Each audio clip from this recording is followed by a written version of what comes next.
आज आपण गव्हाच्या पिठापासून पौष्टिक असा नाश्ता बनवूया। मी इथे एक पळी तेल घातलेलं आहे आणि एक वाटी शेवया घेतलेल्या आहेत। हे मस्त तेलामध्ये आपल्याला परतवून घ्यायचं, लालसर होईपर्यंत असं भाजून घ्यायचं आहे। खूप मस्त असा हा नाश्ता लागतो। एक वेळेस तुम्ही नक्की बनवा। मार्केटमध्ये सुद्धा विकत शेवया मिळते, त्याला वळवटही म्हणतात। अशा प्रकारे आपल्याला अलगद हाताने हे शेवया भाजून घ्यायचे आहेत, नाहीतर हे बारीक होतात। एकदम हळू हाताने आपल्याला हे शेवया अशा भाजून घ्यायच्या आहेत, लालसर रंग येईपर्यंत। बघू शकता मस्त असा लालसर रंग आलेला आहे। थोडाफार आणखीन आपल्याला 1 ते 1.5 मिनिट परतवून घ्यायचे आहेत हे शेवया। खूप मस्त हे शेवयाची मॅगी तयार होते। पौष्टिक अशी मॅगी तुम्ही एक वेळेस नक्की अशा पद्धतीने बनवून बघा। लहानांपासून मोठ्यांपर्यंत सर्वांना आवडेल। मस्त आपल्या शेवया अशाही भाजलेल्या गेलेल्या आहेत। बघू शकता तुम्ही मस्त असा लालसर कलर आलेला आहे। अशा प्रकारे मस्त आपल्याला भाजून घ्यायचे आहे। आता आपण याला काढून घेऊ। मस्त अशा भाजलेल्या आहेत। प्लेटमध्ये मी 1 चम्मच तेल घातलेला आहे। यामध्ये आपल्याला कांदा घालायचा आहे। तुमच्या आवडीनुसार तुम्ही कट करून घेऊ शकता। आपल्याला लालसर होईपर्यंत कांदा परतून घ्यायचा आहे। 2 ते 3 इथे लसणाच्या कळ्या टाकल्या आहे खुडून, ते पण आपल्याला मस्त अशा परतवून घ्यायचं आहे। आता यामध्ये मी लहान मुलांसाठी मॅगी बनवत असल्यामुळे इथे 1च मिरचीचा तुकडे टाकलेली आहे मी। तुम्ही लाल तिखट किंवा मिरची आवडीनुसार टाकू शकता। आणि शिमला मिर्च टाकलेली आहे थोडीशी यामध्ये मी। पत्तागोबी पण थोडीशी यामध्ये घालायची। असं आपल्याला परतवून घ्यायचं। अशा प्रकारे थोडंसं असं सॉफ्ट होऊ, पत्तागोबी आणि शिमला मिर्च थोडीशी सॉफ्ट होईपर्यंत आपल्याला हे परतवून घ्यायचं। आता यामध्ये आपण टोमॅटो घालू।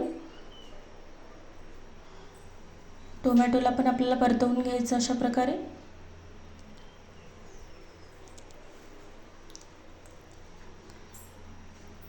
थोडीशी आता यामध्ये मी कोथिंबीर घालणार आहे। मस्त असं सॉफ्ट झालेलं आहे शिमला मिर्च, पत्तागोबी ते मस्त असं आपल्याला परतवून घ्यायचं आहे। मस्त अशा हे भाज्या एकदम सॉफ्ट झालेल्या आहेत। यामध्ये आता थोडंसं मीठ घालू आपण।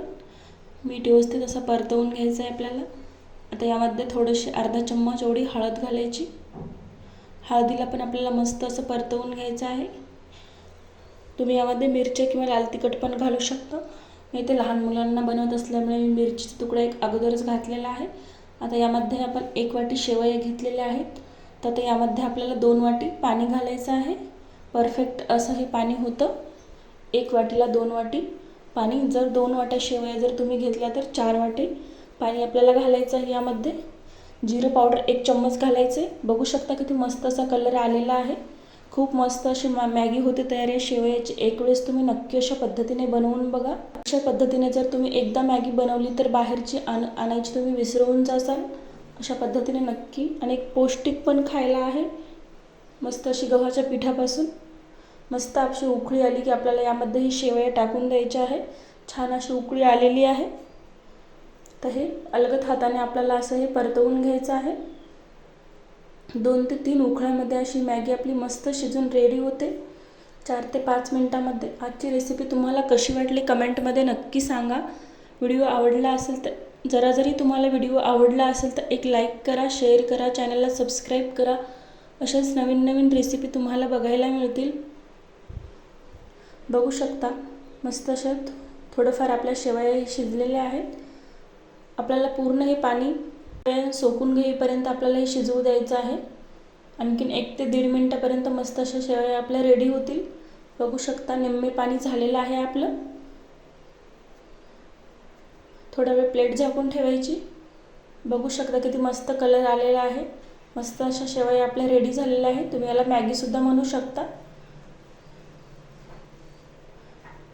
बघू शकता एकदम परफेक्ट असं पाणी झालेलं आहे। तुम्ही यामध्ये शेंगदाणे सुद्धा टाकू शकता।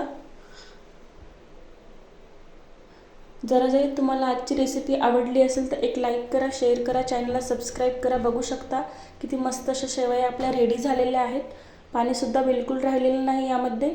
अलगद हाताने असं आपल्याला परतवून घ्यायचं आहे सतत।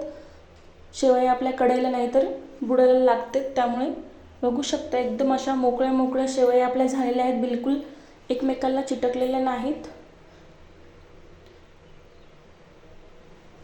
किती मस्त असा कलर पण आलेला आहे, बघू शकता तुम्ही। वेळेस तुम्ही अशा पद्धतीने नक्की बनवून बघा.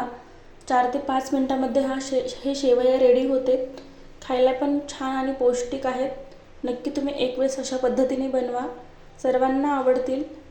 चला तर पुन्हा भेटू पुढच्या रेसिपीमध्ये. व्हिडिओ जरासाही आवडला असेल तर एक लाईक करा, शेअर करा, चॅनलला सबस्क्राईब करा. अशाच साध्या सोप्या आणि सरळ रेसिपी तुम्हाला बघायला मिळतील. चला तर पुन्हा भेटू पुढच्या रेसिपीमध्ये.